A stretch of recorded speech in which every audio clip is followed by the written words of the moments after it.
సభాధ్యక్షులు పెద్దలు వ్యవసాయ శాఖ మాత్యులు తుమ్మల నాగేశ్వరరావు గారు,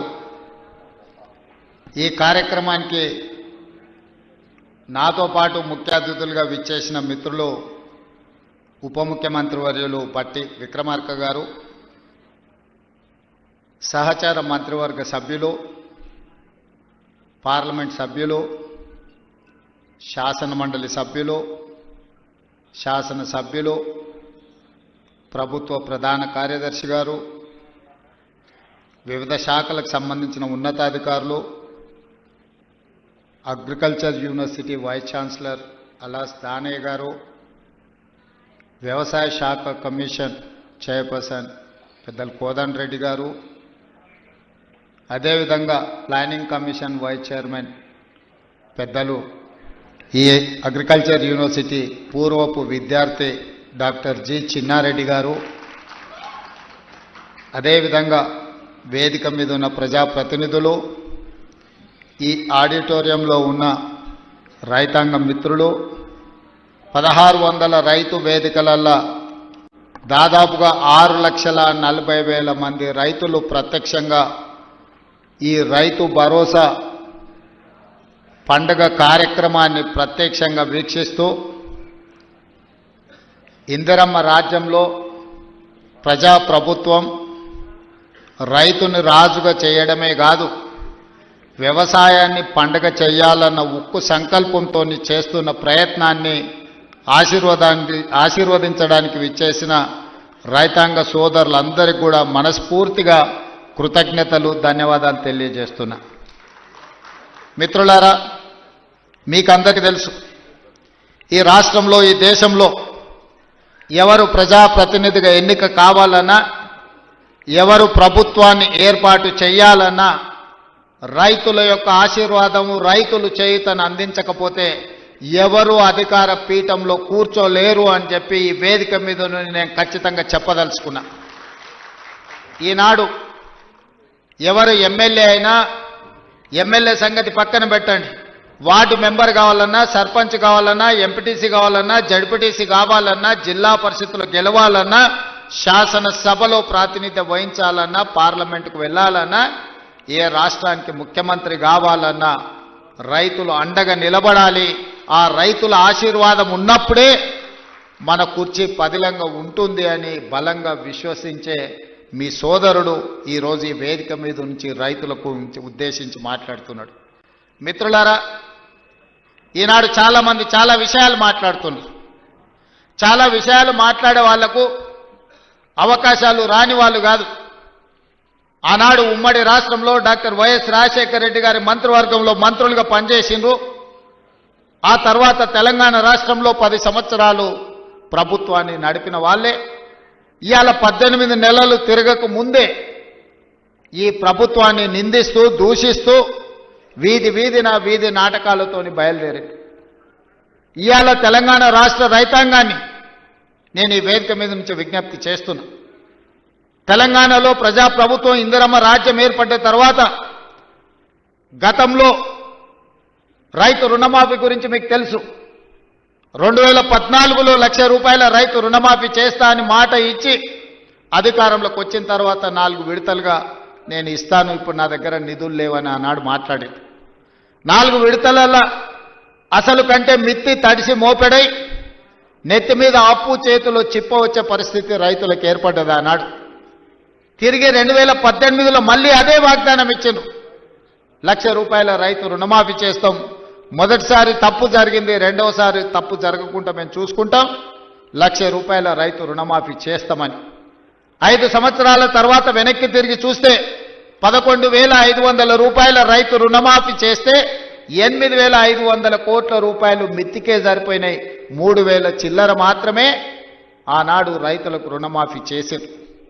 2 విడతలుగా మొత్తం లెక్క గడితే 10 సంవత్సరాలు 2 విడతలు ఆనాటి ప్రభుత్వం రైతులకు సరాసరిగా అందించింది 16-17 వేల కోట్ల రూపాయలకు ఎక్కువ ఇవ్వలేదు. కానీ మొదటి సంవత్సరంలోనే ప్రజాప్రభుత్వం మీ ఆశీర్వాదంతో వచ్చిన తర్వాత ఎన్నో ఇబ్బందులు ఉన్నా 10 సంవత్సరాలలో ఆనాడు వాళ్ళు చేసిన విధ్వంసం 100 సంవత్సరాలైనా కోలుకోలేని పరిస్థితికి తెలంగాణ రాష్ట్రాన్ని నెట్టేసింది. ఆనాడు ఫీజు రియంబర్స్మెంట్ కావచ్చు, రైతు రుణమాఫీ కావచ్చు, రైతుల గిట్టుబాటు ధర కావచ్చు, ఏ విషయంలో అయినా ఆనాడు తెలంగాణ రాష్ట్రంలో ఆర్థిక విధ్వంసానికి పాల్పడి తెలంగాణ రాష్ట్రాన్ని దిగజారిన ఆర్థిక వ్యవస్థను ఆనాడు మాకు అందించిండ్రు. అయినా మనోస్థైర్యాన్ని కోల్పోలే. అప్పటి వరకు 4 లక్షల కోట్ల రూపాయలు మాత్రమే అప్పు ఉందని అబద్ధాలు చెప్పి కప్పిపుచ్చి మనం గ్రామాలలో చూసినాం. అప్పులకు కూరుకుపోయిన పిల్లగానికి పిల్లనియాలంటే మాకు అప్పులు లేవయా, ఆర్భాటంగా మాకు పెద్ద పెద్ద కార్లు ఉన్నాయి, పెద్ద పెద్ద బంగళాలు ఉన్నాయి, అద్దాల మేడలు ఉన్నాయి. ఈ అద్దాల మేడలు చూసి మా పెద్ద కార్లను చూసి మాకు పిల్లని ఇవ్వండి అని చెప్పి ఊరి మీద కట్నాన్ని ఎక్కువ తెచ్చుకునేటోళ్ళ మనం గ్రామాలలో చూసినాం. అదే విధానాన్ని ఆనాటి ప్రభుత్వంలో పెద్దలు పెద్ద పెద్ద బంగళాలు కట్టిరు, అద్దాల మేడలు కట్టిండ్రు, రంగుల గోడలు చూపించిండ్రు. కానీ రైతుల యొక్క ఆర్థిక వ్యవస్థ చిన్న భిన్నం అయిపోయింది. విద్యార్థులకు ఫీజు రియంబర్స్మెంట్ ఇవ్వలేని పరిస్థితి, రైతులకు రుణమాఫీ చేయలేని పరిస్థితి, రైతులు పండించిన పంటను కొనుగోలు చేయలేని దివాలా పరిస్థితి తెలంగాణ రాష్ట్రంలో ఉండే. ఆనాడు అసెంబ్లీ సాక్షిగా ఆనాటి పెద్ద ఆయన చెప్పిండు, మేమేం సత్రం నడపలేమీడా, రైతులకు మేము పండించిన పంట కొనాలంటే 7,000 కోట్ల రూపాయల నష్టం వచ్చింది, మేమెందుకు కొంటాం, ఓరేసుకుంటే మీరు ఉరేసుకున్నట్టే ఆనాడు చెప్పిన మాట వాస్తవం కాదా అని నేను మిమ్మల్ని అడుగుతున్నా. మిమ్మల్ని అందరినీ ఒరేసుకోవద్దు, ఒరేసుకుంటే మేము కొనుగోలు చేయం, ఒకవేళ మీరు ఒరేసుకుంటే ఉరేసుకొని చావాల్సిందే అని రైతులకు చెప్పి స్వయంగా వాళ్ళ వ్యవసాయ భూమిలో ఫామ్ హౌస్లో 150 ఎకరాల ఒడ్లు పండిస్తే అవి మొత్తం తీసుకొచ్చి బహిరంగంగా పెట్టిన. ఆనాడు వాళ్ళ పొలంలో పండించిన వడ్లకు 4,200 రూపాయలు ధర ఇచ్చి కొనుగోలు చేసేటోళ్ళు వచ్చారు. మరి మనం పండించిన పంట 200 తక్కువైనా 2,000కు మేము అమ్ముతామంటే కొనేటోళ్ళు లేరు. మేము ఐకేపీ కేంద్రాలు తెరవమని చెప్పి ఆనాటి పరిస్థితి, ఆనాటి ప్రభుత్వం రైతులకు పంగనామాలు పెట్టే పరిస్థితి తీసుకొచ్చింది. ఇవన్నీ ఇంకా మర్చిపోలే, ఇప్పుడే ఆనాటి గాయాలు మానిపోలే.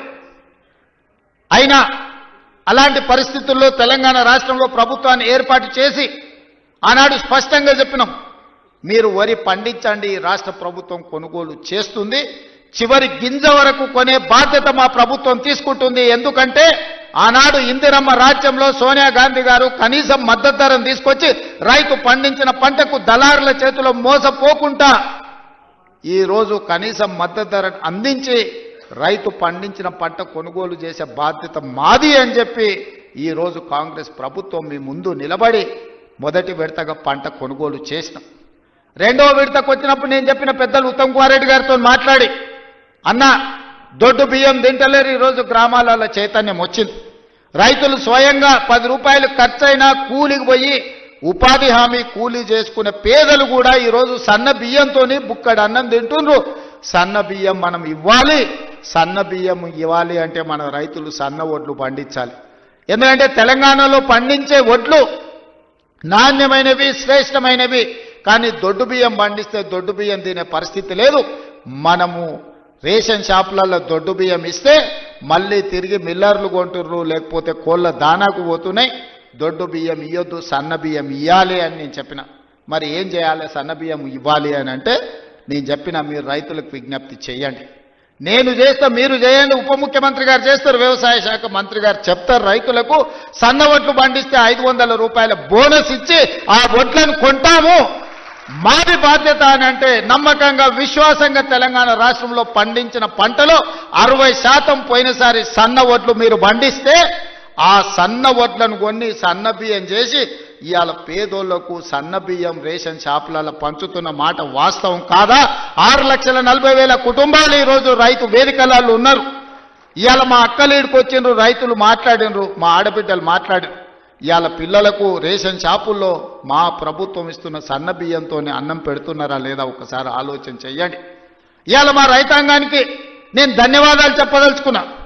మీరు ఈ ప్రభుత్వం మీద నమ్మకంతో, విశ్వాసంతో బోనస్ ఇస్తారో ఇవ్వరో అని అనుమానం ఉన్నా మీరు సన్న వడ్లు పండించిండ్రు కాబట్టి ఆ సన్న వడ్లు ఇవాళ బియ్యంగా మారి పేదోళ్ళ కడుపు నింపుతున్నది అని అంటే రైతులు చేసిన ధైర్యం. అందుకే మీరు పండించిన సన్న వడ్లకు 500 రూపాయల బోనస్ ఇచ్చి కొనుగోలు చేసినాం. ఇవాళ ధైర్యంగా నిటారుగా నిలబడి తెలంగాణ రాష్ట్రం నెంబర్ 1 వడ్లు పండించడంలో ఒక్క సంవత్సరంలో 2,80,00,000 మెట్రిక్ టన్నుల వడ్లు పండించి దేశంలోనే మొదటి స్థానంలో, ఒకనాడు ఆంధ్రప్రదేశ్ పంజాబ్ మొదటి స్థానంలో ఉంటే ఇవాళ తెలంగాణ రాష్ట్రం వరి పండించడంలో మొదటి స్థానంలో ఉంది. అందులో సన్న వడ్లు పండించడంలో మనం మొదటి స్థానంలో ఉన్నాం. ఇవాళ మన రైతుల శ్రమ ఊరిక పోలే. ఇవాళ మీరు కష్టపడి పండించిన సన్న వడ్లు బియ్యంగా మారి పేదోళ్ళ కడుపు నింపుతున్నాయి అని అంటే ఇంతకంటే రైతుల కళ్ళల్లో ఆనందం ఏముంటుంది? తెలంగాణ రాష్ట్ర ముఖ్యమంత్రిగా మీ సోదరుడిగా ఇంతకంటే విజయం ఏముంటుందని చెప్పి నేను ఈ సందర్భంగా మిత్రులారా మిమ్మల్ని అడుగుతున్నా. అందుకే ఇవాళ రకరకాల ఇబ్బందులు ఉన్నాయి. చాలామంది ఈరోజు మా బిల్లులు రాలేదంటున్నారు. అక్కడక్కడ మా సర్పంచులు రణగొన ధ్వని చేస్తున్నారు మా బిల్లులు రాలేదని. నేను మా సర్పంచ్ మిత్రులను అడుగుతున్నా, అయ్యా నేను వచ్చే నాటికే మీ కాలం అయిపోయింది సర్పంచుల పదవి. మీ సర్పంచ్ పదవులు, మీరు సర్పంచులుగా చేసిన పనులు మా హయాంలో చేయలే. ఆనాడు మీరు పని చేస్తే ఆనాడు బిల్లులు చెల్లించండి. ఆయన మీలాంటి బిల్లులు చెల్లించనివి 1,29,000 కోట్ల రూపాయలు నా నెత్తి మీద అప్పు మోపి పొయ్యిండు. మొయ్యలేనంత భారం, నడుము వంగిపోయే పరిస్థితి ఉంది. దాదాపుగా 60,000 కోట్ల రూపాయలు కాంట్రాక్టర్లకు బిల్లులు పెండింగ్ పెట్టిపోయిండు. ఉచిత కరెంటు బిల్లులు 20,000 కోట్లు విద్యుత్ శాఖకు పెండింగ్ పెట్టిపోయిండు. ఇట్లా చెప్పుకుంటూ పోతే ఫీజు రియంబర్స్మెంటు, షాదీ ముబారక్, కళ్యాణ లక్ష్మి ప్రతి దగ్గర దొరికిన కాడల్లా అప్పు చేసిండు, అందిన కాడల్లా టోపీ పెట్టిండు. మొత్తానికి 8,29,000 కోట్ల రూపాయల అప్పు నా నెత్తి మీద మోపి బట్టి విక్రమార్క గారి నడుము వంగిపోయే పరిస్థితి రాష్ట్ర వ్యవస్థను, ఆర్థిక వ్యవస్థను మాకు అప్పచెప్పిండు. ఇన్ని అప్పులు, ఇన్ని తప్పులు చేసి ఇంకా ఇవాళ రోడ్ల మీదకి వచ్చి అడ్డమైన మాటలు మాట్లాడుతున్నారు. ఇవాళ వాళ్ళు చేసిన అప్పులను, వాళ్ళు చేసిన తప్పులను సరిదిద్దడానికి రోజుకు 18 గంటలు పనిచేసిన సరిపోని పరిస్థితి. ఈ నేపథ్యంలో ఈరోజు సర్పంచులు ఒక పక్కన ఫీజు రియంబర్స్మెంట్, ఇంకొక పక్కన ప్రభుత్వ ఉద్యోగులకు పాపం 35 ఏళ్ళు కష్టపడి ఉద్యోగాలు చేసి వాళ్ళు దాచిపెట్టుకున్న పైసలు, వాళ్లకు రిటైర్మెంట్ బెనిఫిట్స్ ఇవాళ 12,000 కోట్ల రూపాయలు బకాయిలు పెట్టిపోయిండు. ఎవరైనా నమ్మకంగా ప్రభుత్వం దగ్గర పనిచేసి 35 సంవత్సరాల తర్వాత రిటైర్ అయిపోతే రిటైర్మెంట్ బెనిఫిట్స్ ఇవ్వాల్సిన పరిస్థితి ఈరోజు రాష్ట్ర ఆర్థిక వ్యవస్థ దెబ్బతిన్నది. ప్రభుత్వ ఉద్యోగస్తులకు, ఒకప్పుడు ప్రభుత్వ ఉద్యోగస్తులకు మొదటి తారీఖు నాడు రిజర్వ్ బ్యాంకు నుంచి సరాసరి వాళ్ళ ఖాతాల్లోకి జీతాలు వెళ్ళేది. గత ప్రభుత్వంలో విడతల వారీగా ఇన్స్టాల్మెంట్లు జీతాలు ఇవ్వాల్సిన పరిస్థితి నుంచి మొదటి తారీఖు నాడు జీతాలు ఇచ్చే పరిస్థితికి మనం తీసుకొచ్చినాం. ఒక్కొక్కటిగా సరిదిద్దుతున్నాం, ఒక్కొక్క వ్యవస్థను ప్రక్షాళన చేస్తున్నాం. ఈ రోజు ఉన్న కష్టాలకు ప్రభుత్వ ఉద్యోగులకు రిటైర్మెంట్ బెనిఫిట్స్ ఇవ్వాలంటే కష్టంగా ఉంది. విద్యార్థులకు, కాలేజీలకు ఫీజు రియంబర్స్మెంట్ ఇవ్వాలంటే కష్టంగా ఉన్నది. షాదీ ముబారక్, కళ్యాణ లక్ష్మిని అమలు చేయాలంటే కష్టంగా ఉన్నది. ఆ కష్టాలను ఎదుర్కొంటూనే, సరిదిద్దుకుంటూనే ఈనాడు ఈ రైతుల కోసం 9 రోజుల్లో దాదాపుగా 9,000 కోట్ల రూపాయలు ఇవ్వాలి. అగ్రికల్చర్ యూనివర్సిటీలో మీతో కలిసి ఈ రైతులకు వ్యవసాయం దండగ కాదు, వ్యవసాయం పండుగ చెయ్యాలి. వ్యవసాయం అంటే 10 మందికి సాయం చేసే వృత్తి. వాళ్ళు కష్టాలలో ఉండి వాళ్ళు కాలిపోతున్న 10 మంది కడుపు నింపాలని ఏ రైతాంగం కష్టపడుతుందో ఆ రైతాంగానికి రైతు భరోసా పథకం ద్వారా ఈనాడు ప్రారంభించి 9 రోజులు తిరిగే లోపల దాదాపుగా 9,000 కోట్ల రూపాయలు, 1,49,00,000 ఎకరాలకు 70,11,984 మంది రైతులకు రైతు భరోసా పథకం కింద నగదు బదిలీ చేయడానికి ఈరోజు ఇక్కడికి వచ్చిన మిత్రులారా, ఇన్ని కష్టాలున్నా, ఇన్ని నష్టాలు రాష్ట్ర ప్రభుత్వానికి ఉన్నా రైతాంగాన్ని ఆదుకోవాలి. రైతు బాగుంటే రాజ్యం బాగుంటుంది. ఇవాళ రైతు చేతుల నగదు ఉంటే అప్పులోల చేతుల బలి కాకుంటాడు. అప్పులకు, మిత్తిలకు ఇవాళ వెళ్ళి రైతు బలి కాకూడదన్న ఏకైక లక్ష్యంతోనే ఈరోజు ఈ కార్యక్రమాన్ని తీసుకున్నాం. ఇప్పటి వరకు దాదాపుగా రైతు రుణమాఫీ కావచ్చు, లేకపోతే రైతు భరోసా కావచ్చు, అదేవిధంగా వ్యవసాయానికి ఉచిత విద్యుత్తు కావచ్చు, అదేవిధంగా రైతులు పండించిన పంట కొనుగోళ్లు, దాంతోపాటు బోనస్ కావచ్చు, అదేవిధంగా రైతు బీమా కావచ్చు. ఈ 18 నెలలల్లా కొనుగోలుతో సహా మొత్తం కలిపితే 1,01,728 కోట్ల రూపాయలు ఖర్చు పెట్టిన రాష్ట్రం తెలంగాణ రాష్ట్రం. ధైర్యంగా పైసకు లెక్క చెప్తా రేపు అసెంబ్లీలో. 18 నెలల్లో రైతులు పండించిన పంటకు గిట్టుబాటు ధరతో పాటు బోనసు, రుణమాఫీ, రైతు బీమా, రైతు భరోసా కలిపి 1,00,000 కోట్ల రూపాయలు ఖర్చు పెట్టిన ప్రభుత్వం, ప్రజా ప్రభుత్వం, మన ప్రభుత్వం. ధైర్యంగా గ్రామాలకు వెళ్ళి చెప్పండి. ఏ గ్రామంలో అయినా సవాలు విసురుదాం. ఆ 10 సంవత్సరాలలో వాళ్ళు చేసిన రైతు రుణమాఫీ ఎంత, ఒక్క సంవత్సరంలో మనం చేసిన రైతు రుణమాఫీ ఎంత. గ్రామ సభలు పెడదాం, గ్రామాలలో చర్చ పెడదాం. ఆనాడు వాళ్ళు పండించిన పంట కొనుగోలు చేయడానికి ఐకేపీ కేంద్రాలు తెరవకపోతే ఈరోజు 8,000 పైచీలకు ఐకేపీ కేంద్రాలు తెరవడమే కాదు, 48 గంటలు తిరిగే లోపల ఉత్తమ్ కుమార్ రెడ్డి గారు ఏ రైతు పంట అమ్ముకున్నాడో అతని ఖాతాలో నగదు బదిలీ చేయడమే కాదు, 500 రూపాయల బోనస్ ఇచ్చి ఇవాళ రైతుల ఆత్మగౌరవం పెంచే విధంగా ఈరోజు రాష్ట్ర ప్రభుత్వం ప్రయత్నం చేస్తుంది. ఆనాడు ధరణి పేరు మీద దోపిడీ చేస్తే, ధరణి కొంతమంది దోపిడీదారులకు చుట్టమైతే భూభారతి చట్టాన్ని తెచ్చి పేదలకు అండగా నిలబడి ఈరోజు పొంగులేటి గారు గ్రామాన గ్రామ సభలు పెట్టి రైతుల సమస్యల్ని పరిష్కరించే ప్రయత్నం చేస్తున్నాం. ఎన్నో చిక్కుముళ్ళు, ఎన్నో సమస్యలు అడుగు ముందుకు వెయ్యాలంటే ఒక చీకటి పరిస్థితి. అక్కడి నుంచి వెలుగు వైపు రాష్ట్ర ప్రభుత్వాన్ని, రైతాంగాన్ని నడిపించే ప్రయత్నం చేస్తున్నాం. అరే పిల్లగాడు కొత్తగా వచ్చిండు, కొంతకాలం సమయం ఇద్దామన్నా కనీసం విజ్ఞత లేదు. 10 సంవత్సరాలు పరిపాలించిన వాళ్లకు మొదటి రోజు నుంచే ఎట్లయినా పడగొడదాం, ఎట్లయినా ఇబ్బంది పెడదాం. విద్యార్థులు చచ్చిపోతే సంతోషంతో నృత్యాలు చేస్తారు, రైతులు చచ్చిపోతే సంతోషంతో వాళ్ళు ఇవాళ చేస్తున్నారు. ఎక్కడైనా బస్సు కింద పడేవారని చచ్చిపోతే వాళ్ళకు ఆనందమే, ఎక్కడైనా ఆహార కలుషితమైపోయి విద్యార్థులు చచ్చిపోతే వాళ్ళకు ఆనందమే, ఎక్కడైనా రైతు ఆత్మహత్య చేసుకుంటే వాళ్ళకి ఆనందమే. ఎందుకంటే వీళ్ళ చావుల పునాదుల మీద అధికారం అల్కగా ఎక్కువచ్చన్న ఆలోచన, దుర్మార్గమైన దురాలోచనతోటి ఈరోజు ప్రతిపక్ష పార్టీ పనిచేస్తున్నది. అరే కొంతకాలమైన సమయం ఇయ్యరా, సరిదిద్దుకోవడానికి అవకాశం ఉండదా? 5 ఏళ్ల కోసం ఎన్నికైన ఈ ప్రభుత్వం ప్రజల కోసమే పనిచేస్తుంది కదా. ప్రతినిత్యం మీ మధ్యలోనే ఉన్నాం కదా. ఎక్కడైనా ఫామ్ హౌస్లో పండుకున్నామా, ఎక్కడైనా దాచుకున్నామా? లేం కదా, మీ మధ్యలోనే ఉన్నా కదా. ఎవరు వచ్చినా కలుస్తున్నాం కదా. నేను కానీ మా మంత్రులు కానీ ఏ ఒక్క రోజైనా ఈ రైతాంగాన్ని కలవకుండా, మా ఎమ్మెల్యేలు గ్రామాలు తిరగకుండా ఎక్కడైనా ఉన్నారా ఈ 18 నెలల? గతంలో ఎప్పుడైనా ముఖ్యమంత్రి ఎన్నిసార్లు కనిపించిండో లెక్కలు తీయండి, ఎన్నిసార్లు సచివాలయానికి వచ్చిండో మీరు చూడండి. ఈనాటి పరిపాలన చూడండి. అంతెందుకు, టెలిఫోన్ ట్యాపింగ్ గురించి మీకు తెలుసు కదా. భార్యాభర్తలు మాట్లాడుకుంటే కూడా ఫోన్ లేని పరిస్థితి ఆయనలో ఉండే. ఇవాళ మమ్మల్ని బహిరంగకు వచ్చి ఏమన్నా దూషించినా ఫోన్లలో మాట్లాడుకున్నా మీకు అందరికీ స్వేచ్ఛగా లేరా? ఫోన్లలో భయపడుతారు ఇప్పుడు మాట్లాడానికి. గతంలో ఎట్లుండే, ఇవాళ ఎట్లుంది? ఈ స్వేచ్ఛ 4 కోట్ల తెలంగాణ ప్రజలకు వచ్చిందా, రాలేదా? తెలంగాణ ప్రజలు కోరుకున్నది స్వేచ్ఛ కదా, సామాజిక న్యాయం కదా, సమాన అవకాశాలు కదా. ఈనాడు కులగణన కావచ్చు, లేకపోతే ఎస్సీ వర్గీకరణ కావచ్చు. ఇవాళ మంత్రివర్గంలో 4 దళితులు, ఒక స్పీకర్, 5 మంది ఉన్నారు. ఆ ఎల్లా ఒక ఏకలింగం ఉండే, ఆ ఎల్లా ఏకలింగం ఉండే ఆ ప్రభుత్వంలో. ఇవాళ ఈ వేదిక మీద 5 మంది ఉన్నారు, 4 మంత్రులు, ఒక స్పీకర్, దళిత సామాజిక వర్గం నుంచి ఇవాళ ఈ వేదిక మీద కూర్చున్నారంటే సామాజిక న్యాయం అనేది కాంగ్రెస్ పార్టీతోనే సాధ్యమవుతుంది. సమాన అవకాశాలు ఈ ప్రభుత్వంలోనే ఉంటాయి. 60,000 ఉద్యోగాలు ఇచ్చింది మన పార్టీ, మన ప్రభుత్వం సంవత్సరం తిరిగే లోపల.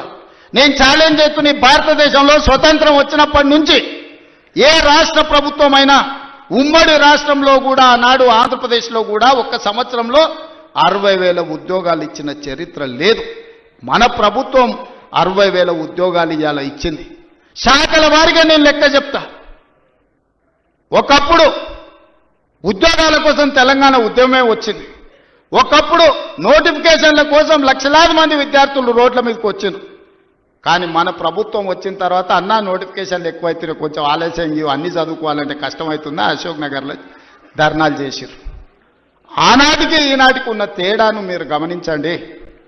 ఆ పిల్లల భవిష్యత్తు కోసమే ఈ ప్రభుత్వం ఉంది. మీరే ఈ దేశ, ఈ రాష్ట్ర భవిష్యత్తు మీకోసమే ఈ ప్రభుత్వం పనిచేస్తుంది. మీ భవిష్యత్తును తీర్చిదిద్దాలన్నదే మా ఆలోచన. మాకేముంటుంది, మేము అన్ని సాధించినాం, మాకు రావాల్సిన అవకాశాలన్నీ మాకు వచ్చినాయి, ఇంకా మేము కొత్తగా సాధించేది ఏం లేదు. మాకు ఆనందాన్ని ఇచ్చేదే మీ భవిష్యత్తు. మిమ్మల్ని తీర్చిదిద్దుతే మేము విజయం సాధించినట్టే. ఇవాళ మీ అందరి కోసం ఈ రైతుల పిల్లలే ఈరోజు వ్యవసాయ శాఖ యూనివర్సిటీలో చదువుకుంటున్నారు. ఇవాళ డాక్టర్లైనా, లాయర్లైనా, ఇంజనీర్లైనా, ఐఏఎస్ ఐపీఎస్లైనా ఈరోజు ఈ రైతుల పిల్లలే ఈరోజు డాక్టర్లు, లాయర్లుగా రాణిస్తారు. ఇవాళ ఐఏఎస్లలో మన వాళ్ళు ఉండాలి, సివిల్ సర్వీసెస్లో ఉండాలని ఢిల్లీకి వెళ్ళి చదువుకుంటున్న విద్యార్థులకు రాజీవ్ గాంధీ గారి పేరు మీద వాళ్ళకు ఆర్థికంగా సాయం అందించాలి. పేదోళ్ళ పిల్లలు ఢిల్లీలో వెళ్ళి చదువుకోవాలంటే కష్టంగా ఉందంటే సివిల్స్కు ప్రిపేర్ అయ్యే వాళ్ళకు 2 లక్షల రూపాయలు చదువుకున్న పిల్లలకు ఆర్థిక సాయాన్ని మన ప్రభుత్వం అందించింది. ఎందుకంటే పేదోళ్ళ పిల్లలు ఈ దేశంలో ఐఏఎస్లు, ఐపీఎస్లు, ఐఎఫ్ఎస్లు అయితే ఏ రాష్ట్రంలో అయినా ఉండని, ఏ కేంద్ర ప్రభుత్వంలో అయినా పనిచేయని, పుట్టిన ఊరికి ఏదన్నా చెయ్యాలనే లక్ష్యంతో పనిచేస్తారని ఆ పిల్లల్ని సివిల్ సర్వీసెస్ వైపు మనం ఈరోజు ప్రోత్సహిస్తున్నాం.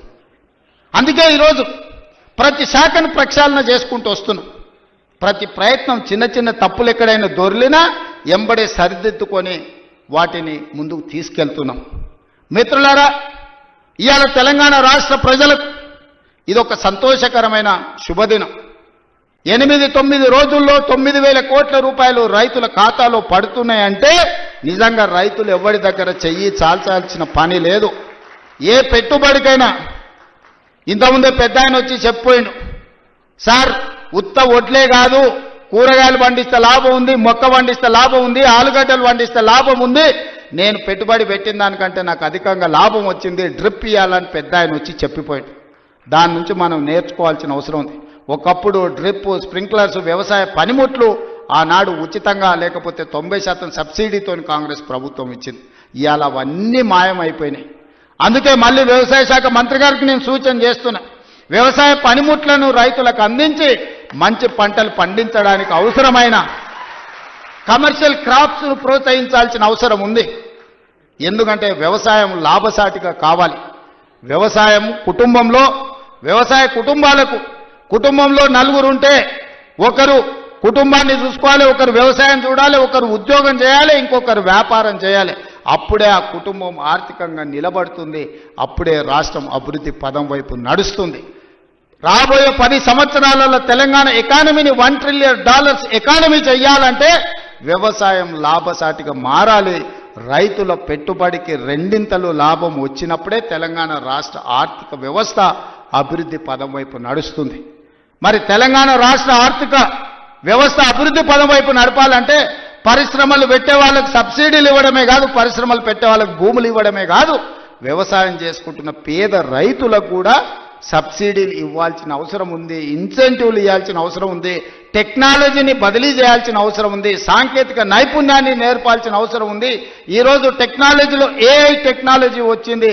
రైతుకు తెలీదు పాపం, 2 ఎకరాలలో ఒడ్లు పండిస్తే మొత్తానికి యూరియా చల్లుతాడు.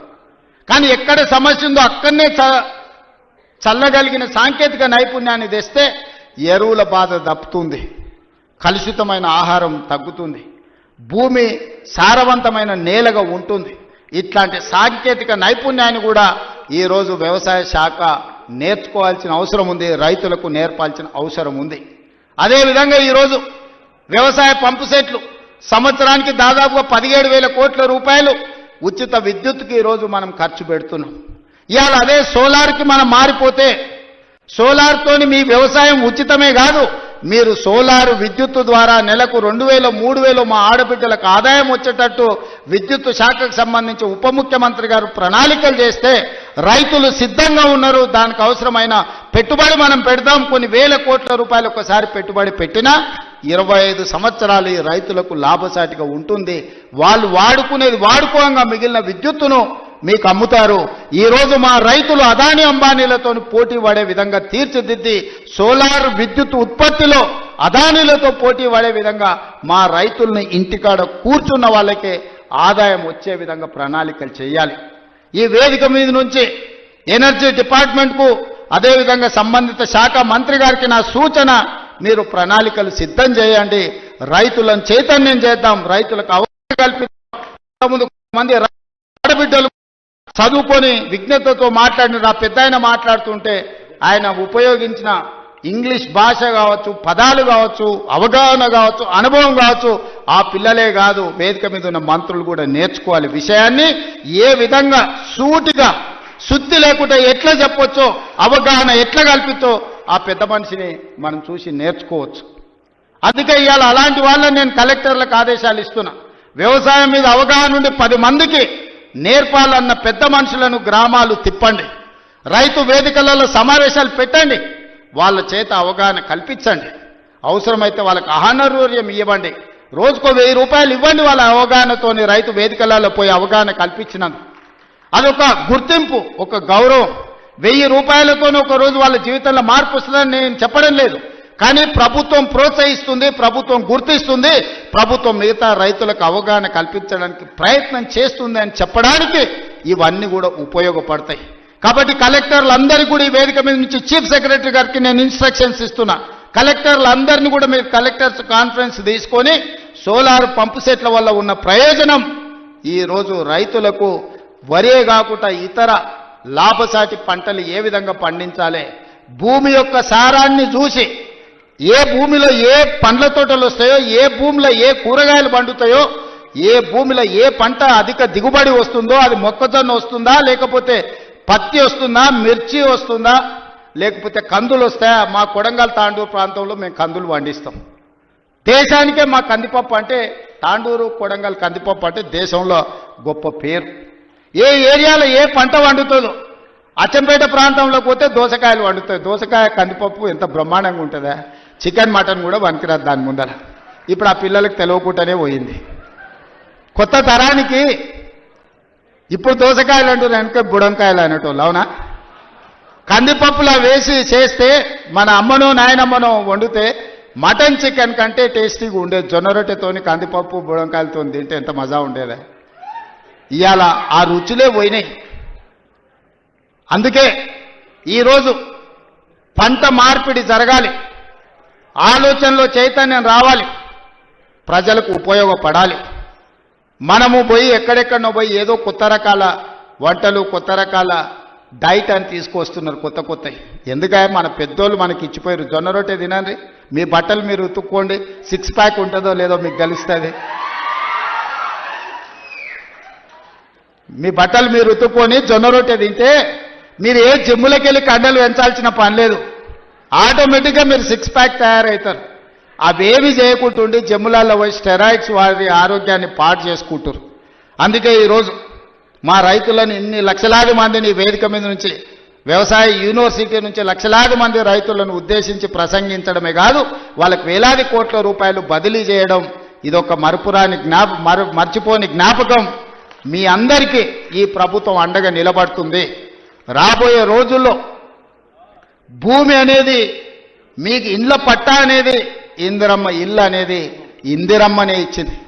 ఆనాడు దొరల దగ్గర, భూస్వాముల దగ్గర వేలాది ఎకరాలు ఉంటే అగ్రికల్చర్ సీలింగ్ యాక్ట్ తీసుకొచ్చి ఆ భూములన్నీ తీసుకొని పేదోళ్లకు అసైన్మెంట్ పట్టాల పేరు మీద పంచిపెట్టారు.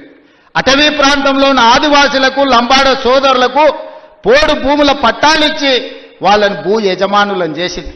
ఇల్లు లేనోళ్లకు ఇంటి పట్టా ఇచ్చింది, ఇల్లు కట్టుకోలేని వాళ్ళకు ఇందిరమ్మ ఇల్లు కట్టించింది. డబుల్ బెడ్రూమ్ ఇల్లు అన్నాడు. ఎవరికన్నా ఇక్కడ ఉన్న పేద రైతుకు డబుల్ బెడ్రూమ్ ఇల్లు వచ్చినాదే.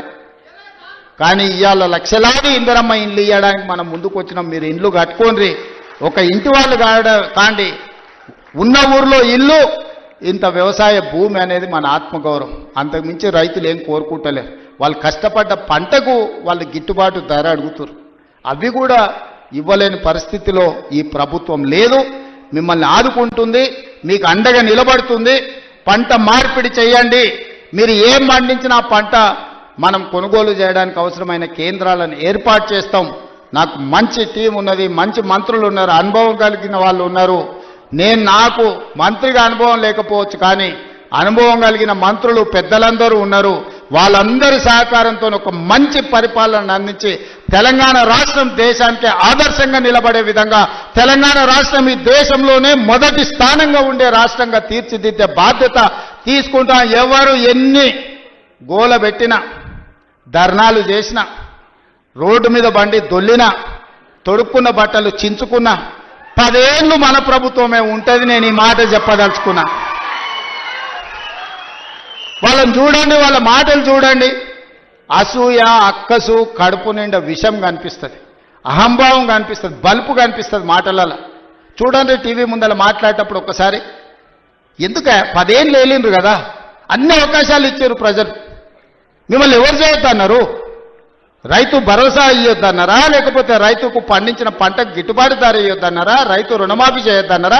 మీ కాలంలో సర్పంచుల బిల్లులు చెల్లించొద్దన్నారా? కాంట్రాక్టుల బిల్లులు చెల్లించొద్దన్నారా? రోడ్లు వేయొద్దన్నారా? చెట్లు పెంచొద్దన్నారా? ఎవరన్నారే?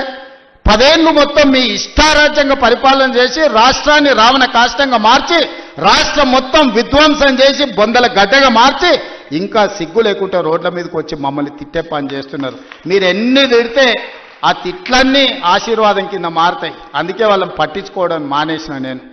ఎందుకంటే రోడ్డు మీద మనం పోతుంటే అరుస్తూనే ఉంటాయి కొన్ని. అరిసినప్పుడు అరిసిన దానికల్లా వెనక్కి తిరిగి రాయితో కొట్టం కదా. నేను పని చేస్తా, మీరు వాళ్ళ పని చూడండి అని తెలియజేస్తూ మీ అందరి దగ్గర సెలవు తీసుకుంటున్నాను. ఒక నిమిషం అందరూ. గౌరవనీయులు రాష్ట్ర ఆర్థిక కార్యదర్శి సుల్తానియా గారి యొక్క ఆధ్వర్యంలో గౌరవ ముఖ్యమంత్రి గారు రైతు భరోసా నిధుల్ని రైతుల ఖాతాలోకి బదలాయించే కార్యక్రమాన్ని ఈనాడు సుల్తానియా గారి యొక్క ఆధ్వర్యంలో గౌరవ ముఖ్యమంత్రి గారు